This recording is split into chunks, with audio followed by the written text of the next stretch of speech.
Hello mga buddy, ayan, nandito na tayo ngayon sa ating tanim na kalamansi. Bali yung video na to, papakita natin kung paano magmarkot. So ayan, subukan natin kung mapapatubo natin or mabubuhay natin yung ating imamarkot na kalamansi. Let's go! Bali ayan yung mga kalamansi natin. Maraming mga sanga na may mga bunga na sumasayad sa lupa yung bunga. So yan yung ano natin, imamarkot para kung maging successful man yung pagmarkot natin, matatanggal natin yung mga sanga na may bunga na sumasayad sa lupa. Yan, para maitanim rin natin. Bali yung puno natin pagmamarkutan is markoted din na puno yan. Ayan mga buddy, let's go! Bali ang sekreto mga buddy sa pagmamarkot ay pipili po tayo ng sanga na meron ng bunga or namumunga na sanga. Ibig sabihin matured na yung sanga, hindi yung mga bagong sanga na tubo. Bali yung matured na or matanda na sanga. Yan, kagaya nito mga buddy, magandang example to. Maganda itong i-markot kasi yan, meron na siyang mga bunga.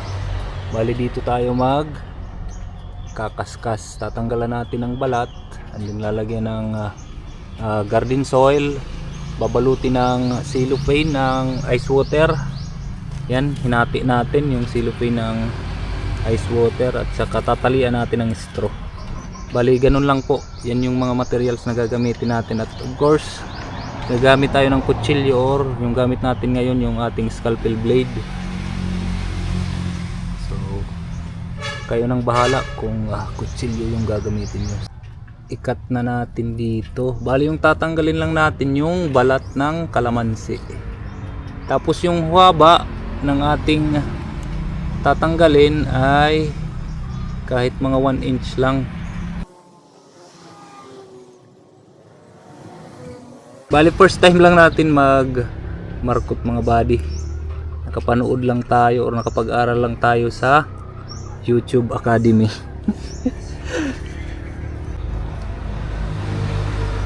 Ayan o, matanggal na natin yung balat dito sa harapan natin. Bali dun pa sa likuran, palilibutan po natin.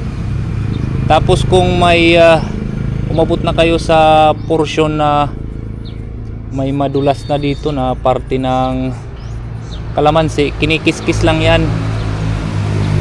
Tatanggalin din natin yung madulas na parte kasi yan po yung nagdudugtong kung hindi natin yan tatanggalin.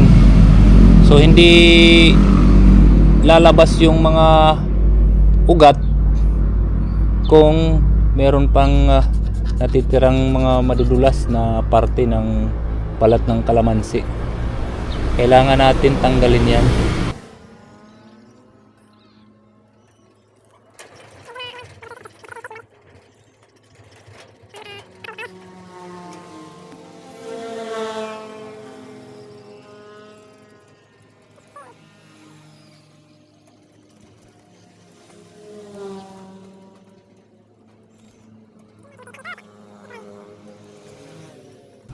Yan, para masigurado natin na tutubo, kiskisin po natin.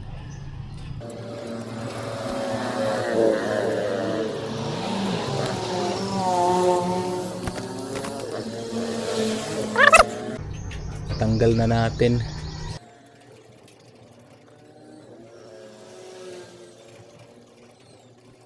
Ayan, natapos na natin mga buddy. Tapos ito na yung buhangin na garden soil na gagamitin natin. Bali ganito lang mga buddy, ilinagay lang natin. Yan. Parang naglalaro lang tayo ng buhangin. Tapos kuha tayo ng cellophane.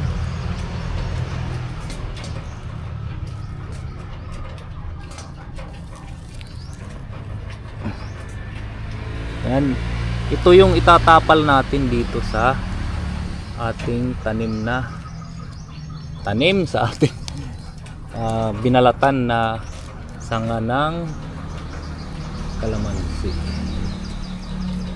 Yan. Mas maganda sticky kasi hindi nahuhulog yan. Tapos babalutin na natin to mga buddy. Yan. I-focus lang natin. Yan. Dumidikit parang tae. Tapos babalutin na po natin ng ice water wrapper.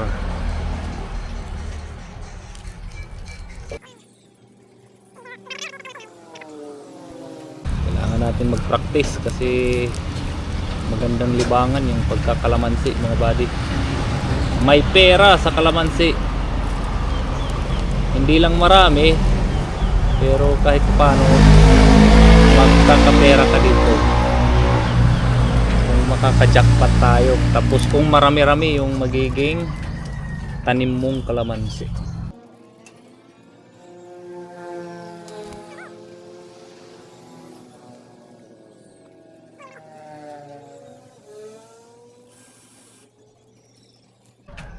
Ayan na po yung tapos na natin lagyan ng buhangin at wrapper. So ayan mga buddy, yan po yung pagmamarkot.